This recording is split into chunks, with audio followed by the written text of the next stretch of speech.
Can I just say, I absolutely love the changes that BB has been making to the competitions this season. These comps are way more equitable than last year's, meaning that different people with different strengths are able to win. To me, that makes the game way more interesting, and this week is the perfect example why. There's going to be a few things to cover today, including the results of the veto competition, but first, if you have not already, make sure you hit that subscribe button below. I've said it before, and I'll say it again. Live feed updates like this really are the best way to really know what's actually going on in the house, because the TV show doesn't show you everything. Plus, I know a lot of you guys watch my videos all the time, but you haven't hit that subscribe button yet. So if you would like a deeper dive into what actually goes on day to day in this game, this is the channel for you. Now, let's get started.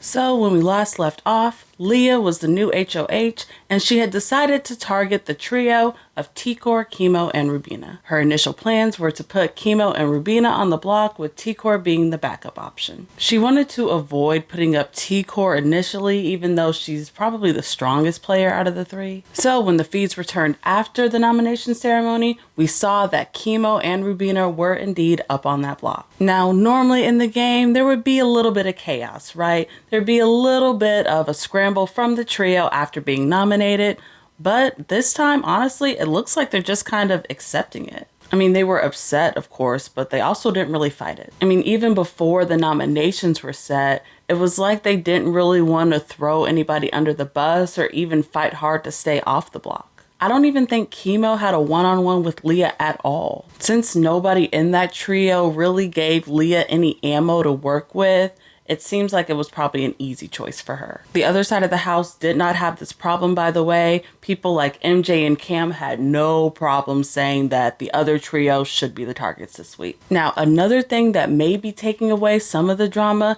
is this new twist, because it is really, really killing the momentum. The house guests are stuck living outside for the whole week, but since they're so uncomfortable and miserable out there, there really isn't much game talk or scheming going on. And during the few moments when there is actually game talk and scheming happening, it's really hard to hear everything because we have to hear all the plane noises going to and from LAX like every 10 minutes. They've done twists like this in the past before, and it always kills the flow of the game and makes the feeds damn near unwatchable, and this season is no different. I am being so literal when I tell you that there is barely any game talk happening at all. Like, it's really literally all a bunch of this. My name's Brielle. Nice to meet you, Brielle. I love your glasses. Thank you. And you look like my friend Joseph.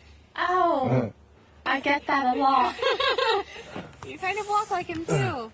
So yeah, it's just not looking great this week. On Saturday, the house guests all head off to compete in the next veto ceremony. And when the feeds came back on, us fans were all shook to see that Leah has won her second veto of the season, giving her all the power this week. This, of course, immediately got us fans speculating on what she would do with this power. But then, all of a sudden, we spot a second veto necklace sitting there on one of the tables in the back. And that's when we start to wonder what the hell is going on here. It turns out that there are actually 2 vetoes in play this week and 2 veto winners as well. Now, we're not 100% sure just exactly how this veto twist works, but I'm pretty sure that one of the vetoes is stronger than the other one. It sounds like there may be some sort of challenge that Leah needs to complete before she uses the veto, and it's possible that she doesn't even get to choose who the veto is used on, but we're just gonna have to wait and see. You know what I was thinking it is? What?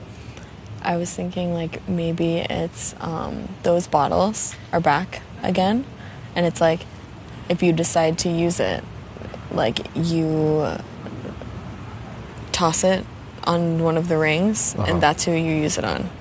Oh. So Leah has one of the vetoes this week, and the other one just so happens to be in possession of America's favorite comp beast, Angela. That's right, Angela has won the veto herself this time, and now she is 100% safe guaranteed for yet another week. I mean, it's not like she was in danger this week anyway, but still. I know a lot of y'all out there are going to be mad at this one, but I just think it's hilarious. It was looking like Angela was playing an unwinnable game for so long, And I still don't think the outlook is super bright for her, but still her stats are undeniable. After all, Angela has now been immune 6 out of 9 weeks in the game. She's had the veto used on her a record-breaking 3 times, and she's won 3 competitions this season despite being the oldest person in the cast. I mean, her stats alone are pretty solid. It's really just her persona holding her back. It's like, I don't know if it would be a waste of breath, but like part of me after the veto ceremony, maybe even just for myself, wants to just be like, girl, you've been rude to me since week 2.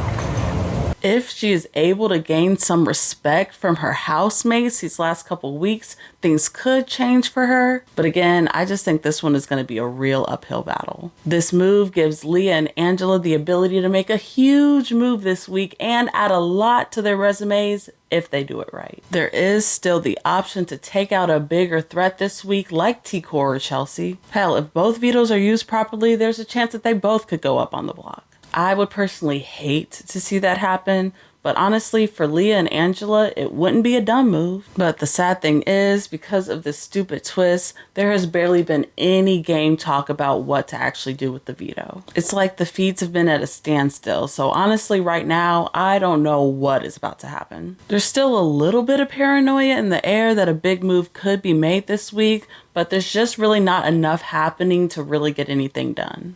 I feel like any other thing they did would be off-putting, even more so. Because if they used it and put someone else up, like put me up or put Chelsie up, you know what I'm saying? That's a dumb move. I don't think that's not a smart move when you have jury. Yeah. When you know they're gonna be a jury. Right.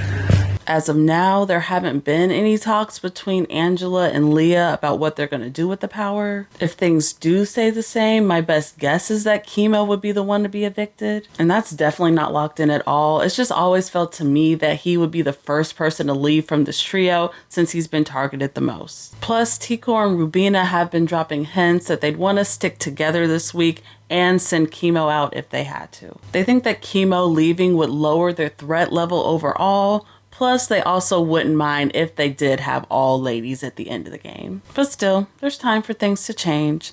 Leah says that she still wants to meet with people about the veto throughout the day-to-day, so there is still a little bit of a chance for things to get more interesting this week. At least, I really hope so.